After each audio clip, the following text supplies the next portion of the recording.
Muchas gracias, Carlos, y bueno, feliz sábado para todos, hermanos. Gracias a Dios que nos encontramos en esta linda mañana de sol. Bueno, son cosas de este tiempo, los aislamientos que a veces nos entorpecen algunos planes, como el plan que teníamos hoy, el bautisterio listo para este bautismo de Jonathan y Máximo, pero ya quedamos con ellos dándoles tranquilidad que vamos a reprogramar en otro momento para poder ya tener esta ceremonia bautismal.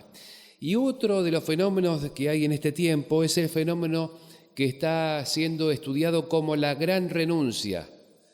Lo pueden googlear como la gran renuncia, o si hablan inglés, The Great Quit, The Great Resignation. Fenómenos de este tiempo, de pandemia o de pospandemia, y se dan justamente en países mayormente desarrollados, pero también se están empezando a ver en algunos sectores laborales de la Argentina. A casi 2 años de iniciada la pandemia, la gente está renunciando en manada y hay en el último tiempo 20 millones de personas en Estados Unidos que han dejado sus puestos laborales buscando, un trabajo con mayor tiempo, mayores comodidades para su familia o directamente mejor calidad de vida. Esto ha acontecido, se ha estudiado en diferentes ámbitos. Algunos no decidieron luego de una cuarentena o del home office no volver a sus trabajos y buscar algo diferente, algo mejor. Por lo tanto, algunas empresas están viendo estrategias para fidelizar o seducir a sus empleados para que continúen trabajando o darle condiciones laborales que estén un poco más acorde con lo que ellos están esperando, ¿sí? Quizá un sistema híbrido, parte en la casa, parte en el trabajo, diferentes cuestiones. Por esa razón también esto hace juego con que han visto en estos últimos días que hay países como Austria, Bélgica, Australia que están de alguna manera alivianando o suavizando sus condiciones de ingreso y sus visas porque están queriendo buscar trabajadores para suplantar a la plantilla que en algunos ámbitos está renunciando, especialmente en rubros como la hotelería, como la atención al público, como las cadenas de comidas rápidas, que son trabajos que en algunos lugares son ingratos y no muy bien pagos. Todo eso son fenómenos de este tiempo, personas que renuncian buscando algo diferente, buscando algo mejor. En abril del año pasado, en Estados Unidos habían renunciado 740.000 personas justamente por este fenómeno de la renuncia, y a causa de esto, hay una serie de cuestionamientos que nos hacen pensar justamente por qué se da este fenómeno de tantas renuncias. Uno dirá, en Argentina casi es ilógico pensar en renunciar al trabajo porque hay falta de trabajo. Sin embargo, en algunos sectores de trabajo calificado esto se está dando. Y los que renuncian buscan y procuran algo mejor para sus vidas, algo mejor para sus hogares. El tiempo de cuarentena los ha llevado a replantearse cosas o a reformularse cosas, y por eso ellos procuran algo diferente, algo mejor. En el reino de los cielos también se han dado renuncias. Hay renuncias que son buenas, renuncias que son malas, renuncias que son necesarias y otras que son innecesarias. En el reino de Dios, también se dan renuncias, y muchas veces las renuncias, cuando son buenas renuncias, dan lugar a cosas mejores. Fíjense ustedes conmigo en Génesis capítulo 12, versículo 1. Dios le pidió a Abraham, al llamarlo para que sea su amigo y patriarca de una nueva nación que buscara algo mejor, le dijo allí Dios a Abraham: vete de tu tierra y de tu parentela, de la casa de tu padre, a la tierra que te mostraré, y haré de ti una gran nación. ¿Qué le pidió Dios a Abraham? ¿Que renuncie a qué? A su tierra, Ur de los caldeos, a su parentela, a los vínculos que tenía, y le prometió algo mejor si él renunciaba a eso. ¿Y qué hizo Abraham? Dejó Ur, que según la arqueología nos muestra que hasta cloacas tenían en Ur, una de las ciudades más cómodas y avanzadas el Cercano Oriente, ¿no es cierto?, del antiguo Cercano Oriente, pero él renunció a eso para vivir acampando en carpas y siendo peregrino y buscar algo diferente. Tiempo después vemos en la historia bíblica que hubo otro que renunció. Y renunció no a una casa en Ur, sino a un trono. Dice Hebreos 11:24, refiriéndose a Moisés, que Moisés, en realidad cuando se va de Egipto, interpreta Pablo, él no está de alguna manera huyendo por asesinos, sino que reinterpreta Pablo y dice, en realidad Moisés, hecho ya grande, rehusó llamarse hijo de la hija del faraón, prefiriendo ser maltratado con el pueblo de Dios antes que gozar de los deleites temporales del pecado, teniendo por mayores riquezas el oprobio de Cristo que los tesoros de los egipcios, porque tenía puesta la mirada en la recompensa. Dice Pablo, ¿a qué renunció Moisés? ¿A un trono o a un lugar importante en Egipto para asumir qué cosa? Una vara, un cayado y lidiar con el pueblo 40 años por el desierto. ¿Sí? Él renunció, sí, claro que renunció, y al renunciar, bueno, esta buena renuncia que tuvo le dio paso a que fuera recordado por todos los tiempos como el gran libertador estadista y escritor de 6 libros de la palabra de Dios, de la Biblia. Hubo otra renuncia que me llama poderosamente la atención. Uno que tenía todo para ser rey y también rehusó continuar con su linaje, poner fin a su linaje y dar paso a otro linaje diferente.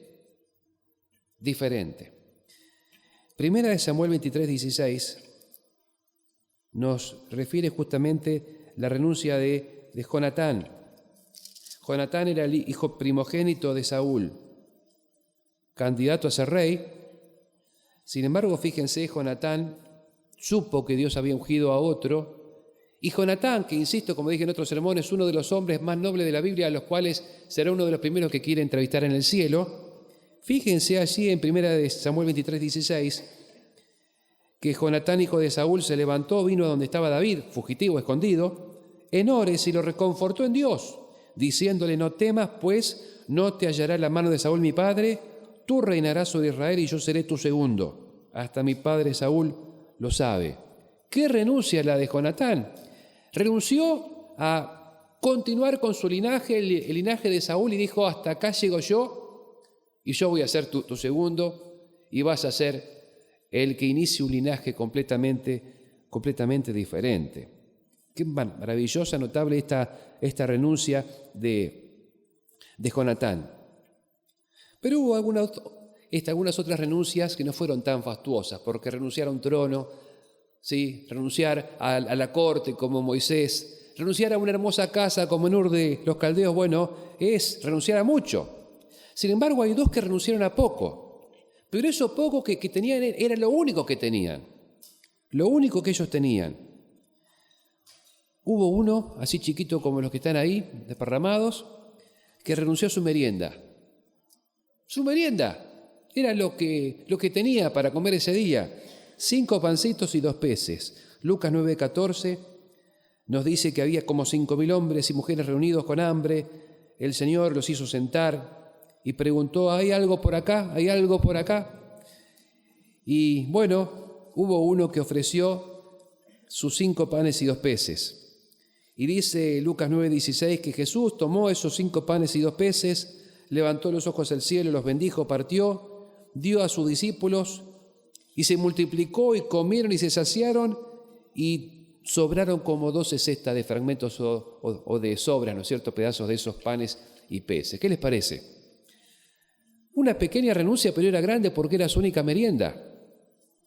Cuando mis chicos eran chicos, yo los probaba, ¿no es cierto?, y hice un experimento social que me hizo ver que el ser humano es egoísta. Fíjense qué gran descubrimiento, porque yo les regalaba un maltecol, ¿sí?, un mantecolcito así, y le decía, Franquito, te doy el mantecol, pues lo agarraba enseguida, ¿no? Y cuando lo abría le decía, ¿me convidás? Entonces él me convidaba, ¿no es cierto?, tenía 3 o 4 años, pero ponía el dedo, marcaba el dedo, ¿no es cierto?, en la cantidad que él, su generosidad le daba, que no era demasiada, así que yo tenía que o morder mantecol o morder dedo para para morder más, ¿no es cierto? Y no es fácil renunciar a la merienda, pero este niño lo hizo y fíjense, tantos comieron y fue de tan grande testimonio.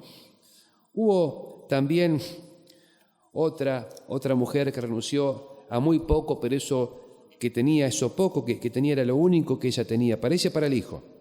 1 Reyes 17:11 nos habla de la viuda de Sarepta,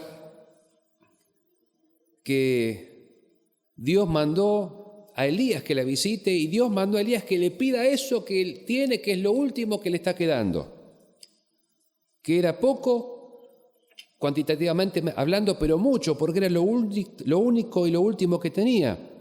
1 Reyes 17:11 dice que te ruego que me traigas también un bocado de pan en tu mano, le dijo el profeta. Ella respondió, vive Jehová tu Dios que no tengo pan cocido, solamente tengo un puñado de harina en la tinaja y un poco de aceite en la vasija. Ahora recogía 2 leños para entrar, prepararlo para mí, para mi hijo, y luego comeremos y moriremos.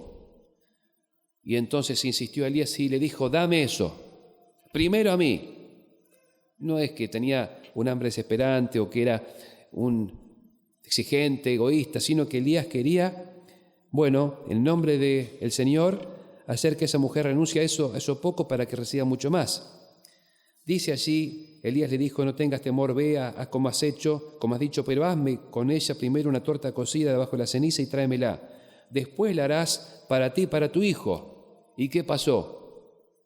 ¿Cuánto tiempo comió esa mujer con esa harina y ese aceite que todas las mañanas, eran multiplicados por el Señor? Sí, 3 años estuvieron allí comiendo y cuidando del profeta de Dios. Así que hay en la palabra de Dios buenas renuncias que Dios recompensa y detrás de esas buenas renuncias Dios da mucho más y da algo mejor. Sin embargo, también vemos de personas que buscando renunciar y renunciando para buscar algo mejor encontraron algo peor. Porque no renunciaron a lo que Dios quería que renuncien, sino que renunciaron a lo que no debían. En el libro de Juan 6:66, como leímos recién en la lectura bíblica, encontramos allí una realidad de una gran renuncia, no a un trabajo, no a una empresa, sino al discipulado. Se dio esa gran renuncia, veía que no se daba lo que ellos esperaban, que Cristo no asumía como el Mesías guerrero que ellos pensaban en su mente que iba a ser. Y dice Juan 6:65, que Jesús dijo, os he dicho que ninguno puede venir a mí si no les he dado el Padre. Desde entonces muchos de sus discípulos volvieron atrás y ya no andaban con él. Muchos de sus discípulos volvieron atrás y ese mensaje ahí provocó una división o una disminución de la cantidad de discípulos que lo estaban siguiendo. Muchos de sus discípulos volvieron atrás y ya no andaban con él. De hecho, hermanos, puede pasar a veces que por las condiciones del mundo se dan ciertos remesones en el barco de la iglesia. Y entonces Jesús preguntó a los 12, ¿queréis acaso iros también vosotros? ¿Por qué? Les preguntó a los 12, ¿ustedes también renuncian? ¿Ustedes también se van? Y es que es así, en el reino de Dios, el único capital que tiene la Iglesia Barrio América y cualquiera de las iglesias que componemos todos nosotros, el único capital que tenemos es nuestra voluntad de seguir o no seguir, de estar o de abandonar, de ayudar o quedar acostado, de poner o no poner. Esa es el capital de la iglesia desde siempre, desde los 12 hasta los 120 y los 5.000, 3.000 que se multiplicaron, siempre el capital que la iglesia tuvo, el único capital que Dios tiene es el corazón de sus hijos, es su corazón. Y esa voluntad tan frágil que tiene Dios en las manos, tu voluntad y mi voluntad que es tan frágil, la voluntad de una persona, ¿sí? Sobre la voluntad de una persona, ese es el único capital. Claro que es una voluntad frágil hasta que se une la persona del Espíritu Santo y por lo tanto llega a ser una voluntad inclaudicable, una voluntad firme, porque Dios produce en vosotros el querer y el hacer por su buena voluntad. Y esa frágil voluntad, a veces efímera, a veces estoy, a veces no estoy, ¿sí?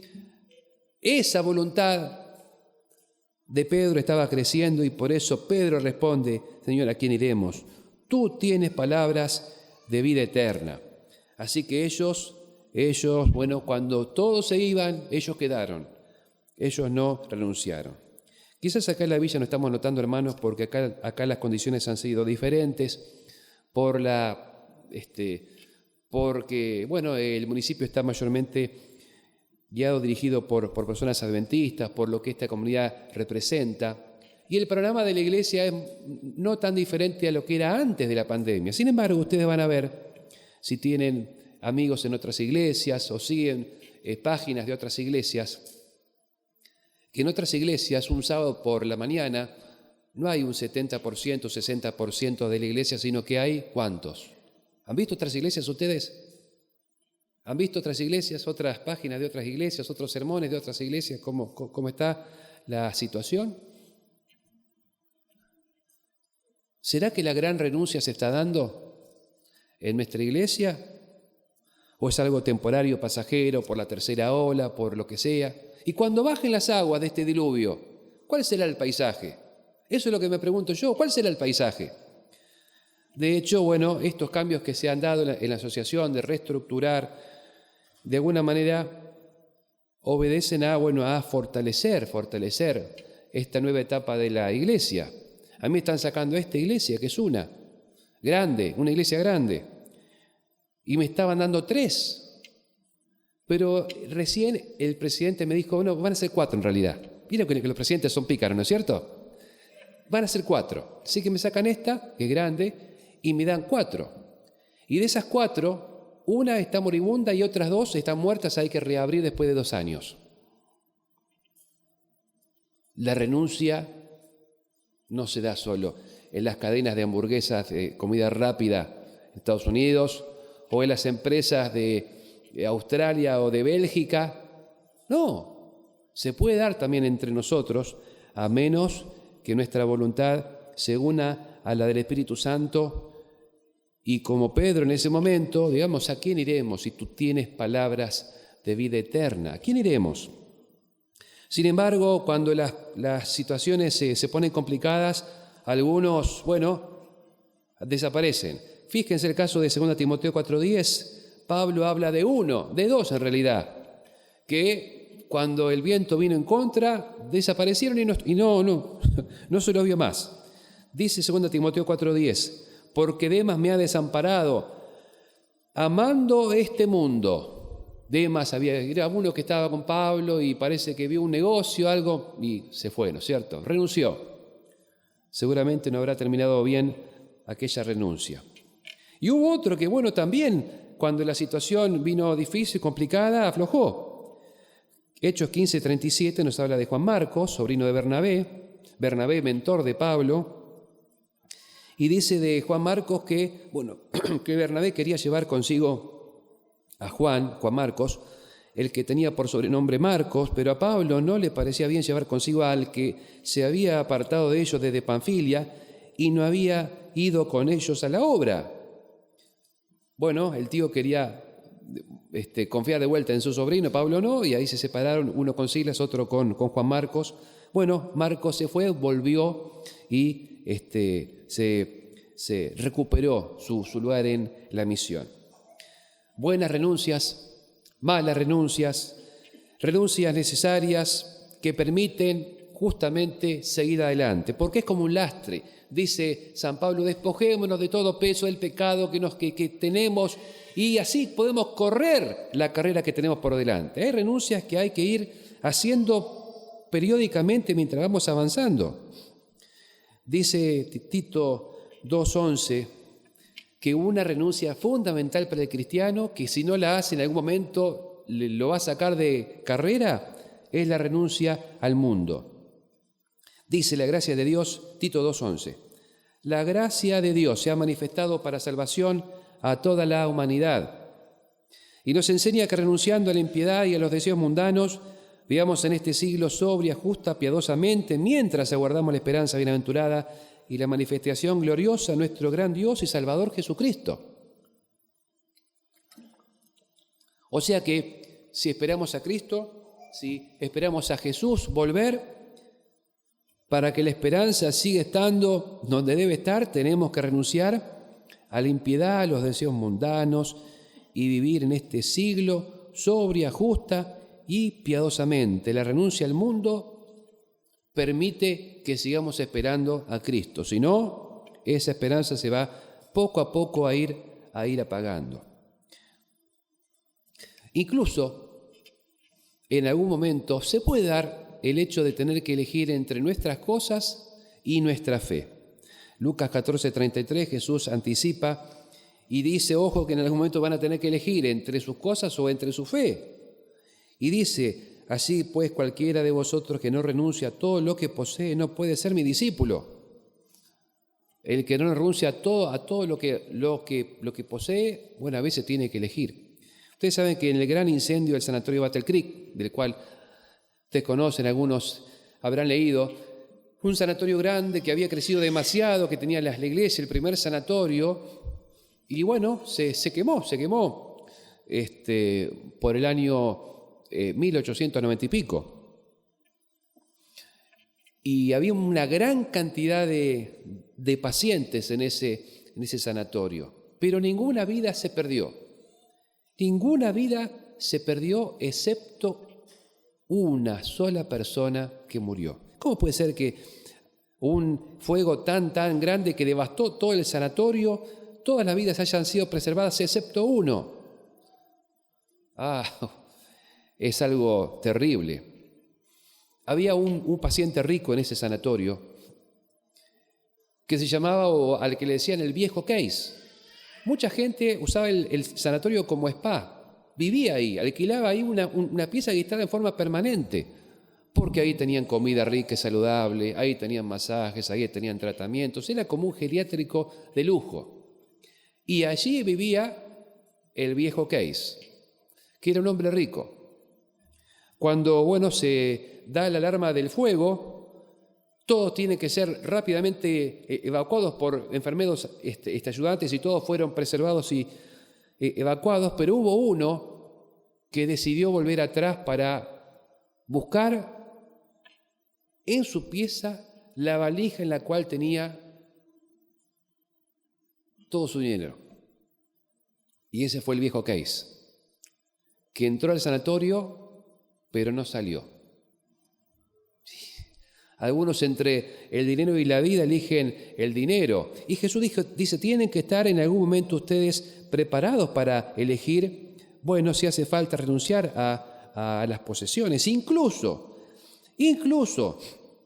en algún momento, renunciar y elegir entre los parientes y la fe. ¿Alguno de ustedes que está aquí ha tenido en algún momento que decidir entre hacerle caso a un pariente y hacerle caso al Señor? ¿Sí? Hay algunos, sí. Entre hacerle caso al pariente y hacerle caso al Señor. Hay algunos. Han decidido hacerlo. Jesús dijo en Lucas 14:26, si alguno viene a mí no aborrece, o sea, prefiere a padre, madre, mujer, hijos, hermanos, hermanas, hasta su propia vida, no puede ser mi discípulo. Así que hay renuncias que son necesarias en la carrera cristiana. Incluso a las propias prioridades y escalas de intereses. Pablo mismo hizo esta renuncia para seguir adelante. Filipenses 3:7 dice que él tenía un montón de prioridades en su vida cuando conoció el Evangelio y lo que implica el Evangelio. Toda esa escalerita se trastocó completamente. Por cuantas cosas eran para mí ganancia, dice Filipenses 3:7, las he estimado como pérdida por amor de Cristo y ciertamente aún estimo todas las cosas como pérdida por la excelencia del conocimiento de Cristo Jesús mi Señor, por amor del cual lo he perdido todo y lo tengo por basura para ganar a Cristo. Así que hasta las propias prioridades que uno tiene, en algún momento, si es necesario, hay que renunciar. Porque hay buenas renuncias, hay malas renuncias, y hay renuncias que periódicamente hay que ir haciendo, sacando el lastre de encima para que podamos ir avanzando en la vida cristiana. pero la renuncia más personal y particular que nos corresponde, luego de haber renunciado quizás a algún amigo, a algún pariente, a las posesiones si hiciera falta, lo que fuera, bueno, esta es una renuncia muy particular. Y uno dice, ¿cómo puedo hacer esta renuncia? Si es la renuncia yo, a mí mismo, ¿cómo yo puedo renunciar a mí mismo y seguir siendo yo? Mateo 16:24, Jesús dijo a sus discípulos, o sea, todos nosotros estamos incluidos en esto, y dice Mateo 16:24, si alguno quiere venir en pos de mí, niéguese a sí mismo, tome su cruz y sígame, porque todo el que quiera salvar su vida la perderá, y todo el que pierda su vida por causa de mí, la hallará. Cuántas renuncias, ¿no? Renuncias buenas y malas, necesarias e innecesarias. Renuncias que el Señor pide para conquistar algo mejor y otras renuncias que algunos hacen buscando algo mejor, pero que consiguen solo cosas peores. Cuando el Señor pide alguna renuncia hay algo mejor detrás.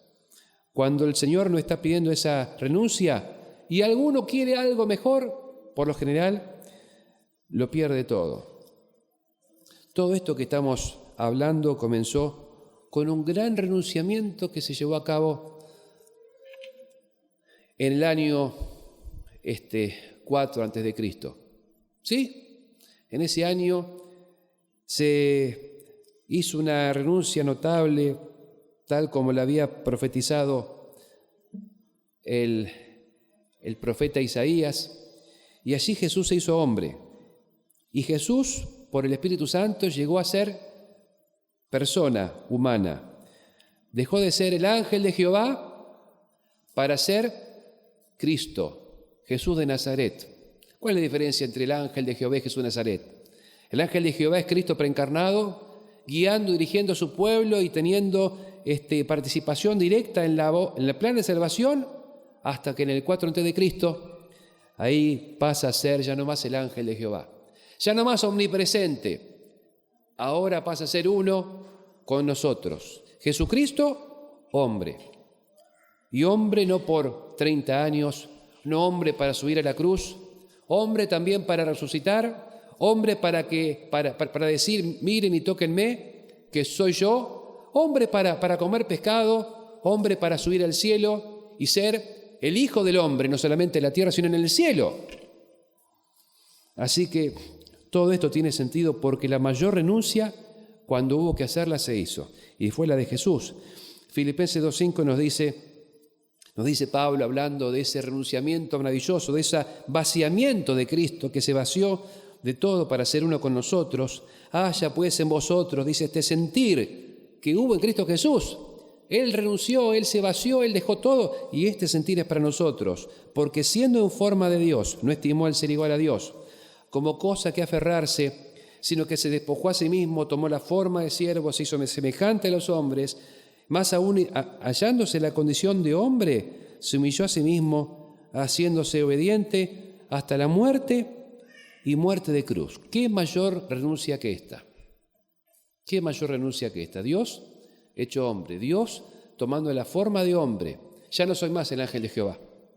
Eso va a quedar registrado en el Antiguo Testamento. Ahora es, como dice 1 Timoteo 2:5, no tenemos un mediador. ¿Cuál es el mediador entre Dios y los hombres? Jesucristo, hombre. Hombre también. Así que cuando Cristo renunció, Él perdió para nunca más recuperar lo que era. Él renunció para quedar limitado para siempre. El ser humano, nosotros, discípulos, parte de la iglesia, renunciamos para conquistar muchísimo más. El único que renuncia para no volver atrás y reconquistar lo que tuvo sus plenas cualidades de, por lo menos, la omnipresencia es Cristo. Así que, hermanos, renunciar sabemos que no es fácil. Renunciar no es fácil. Lo poco que se nos pide a veces puede ser lo único que tengamos. El que no renuncia, sin embargo, el que no va renunciando a lo que Dios pide y haciendo las renuncias buenas y necesarias y evitando las innecesarias, al final perderá lo más valioso. Jesús dijo en Mateo 19:27, a ellos que lo habían seguido, a ellos que en algún momento dudaron y le preguntaron, bueno, ¿cuándo se da la recompensa? Porque hemos dejado todo nosotros, poco pero todo. Y dice Jesús en Mateo 19:27, de cierto os digo que en la regeneración, cuando el Hijo del Hombre se siente en el trono de su gloria, vosotros que me habéis seguido también os sentaréis sobre 12 tronos para juzgar a las 12 tribus de Israel. Claro, ellos dejaron barcas y Jesús le dice ahora les voy a dar tronos, no barcas. Y cualquiera que haya dejado casas, hermanos, hermanas, padre, madre, mujer, hijo, tierras, por mi nombre, recibirá, ¿cuándo? En esta vida, 100 veces más y heredará la vida eterna. Así que estamos en la senda de los grandes renunciamientos. Abraham renunció a su tierra para recibir la Nueva Jerusalén y ser el primero de un linaje de creyentes. Moisés renunció al trono de Egipto para recibir un lugar con Cristo en su trono. Claro, renunció al trono de Egipto y está con Cristo sentado en la corte celestial. Jonatán renunció al linaje de Saúl para llegar a ser aliado del linaje del Mesías. Un jovencito renunció a su merienda en aquella tarde para ayudar a alimentar más de 5.000 y llevarse a su casa muchos más pedazos de los que dejó. La viuda de Sarepta renunció a un puñado de harina para recibir pan del cielo por 3 años.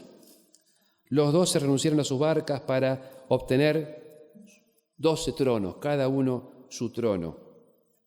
Cristo renunció a su trono para conquistar la paz eterna, la paz del universo. Y la gran pregunta es: ¿a qué debo renunciar yo?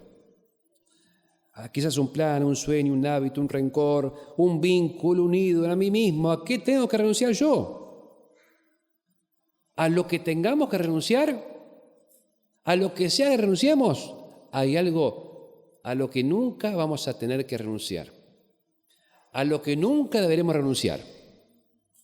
Y eso que nunca vamos a tener que renunciar es a la iglesia. Porque la iglesia siempre va a estar. Siempre va a estar la iglesia.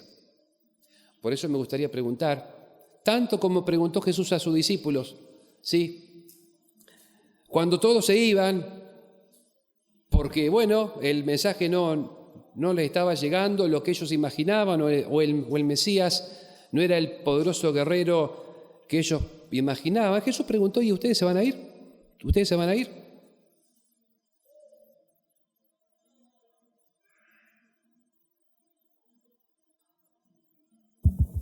Y preguntó: ¿ustedes se van a ir? Me gustaría preguntar a mí: ¿vos vas a renunciar, Carlito? No. Segurísimo. ¿Vos vas a renunciar, Vicky? No. Porque Jesús preguntó. Y ellos le dijeron. Y ellos cumplieron. ¿Vos vas a renunciar, Juan? Nunca. ¿Y usted, hermana, va a renunciar? Espero que no. ¿Y vos vas a renunciar? No. ¿Y usted va a renunciar? ¿Y vos, Diego, vas a renunciar?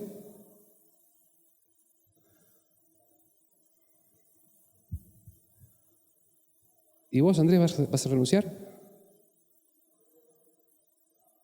¿Y usted va a renunciar? ¿Y los demás van a renunciar? ¿Sí o no? ¿A dónde vamos a ir si no? ¿A dónde vamos a ir? Pedro dijo: ¿a quién iremos? Tú tienes palabras de vida eterna. ¿Dónde vamos a ir? ¿Dónde vamos a ir? ¿Cómo me gusta acá en la villa, cuando salimos a repartir los libros a esta hora del sábado? Me encanta. Porque esta es la hora cuando hay que salir.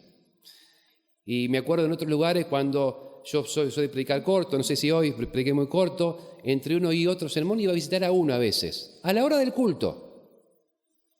¿Qué vamos a hacer nosotros un sábado a las 10:30, a las 9:30, a las 11? ¿Qué vamos a hacer? ¿A dónde vamos a ir? ¿Qué vamos a ganar o a mejorar? Pero no es solamente el culto. La iglesia es todo. La iglesia es nuestra vida. ¿Sí? Porque el único capital que tiene la iglesia, y que tiene el reino de los cielos en este mundo es el corazón de cada persona, de cada miembro de la iglesia. Y nuestra voluntad, que es tan frágil y tan endeble como pecadores que somos, pero que unida al Espíritu Santo es una voluntad inclaudicable y hace que el que eligió siga y triunfe. El tiempo va a pasar y la iglesia de Barrio América va a seguir y se va a dedicar el templo y va a seguir creciendo, ¿sí? Y vamos a seguir avanzando. Unos van, otros vienen, pero la iglesia sigue y la iglesia va a triunfar. Y va a pasar esta pandemia, va a pasar las 7 plagas y va a pasar lo que sea y la iglesia va a triunfar. Y cuando eso acontezca sabremos bien que todos aquellos que hayan renunciado a lo que Dios pide y evitado renunciar a lo que no pide, heredarán 100 veces más en esta vida y después la vida eterna. Que estemos allí todos. Dios les bendiga.